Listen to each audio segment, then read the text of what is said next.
Hello दोस्तों, कैसे हो आप सब। आई होप कि आप सब बढ़िया होंगे।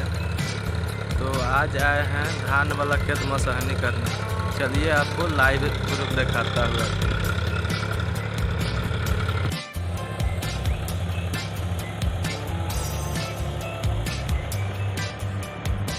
दोस्तों ये ट्रैक्टर 3 नंबर के लो गियर में चलाया जा रहा है।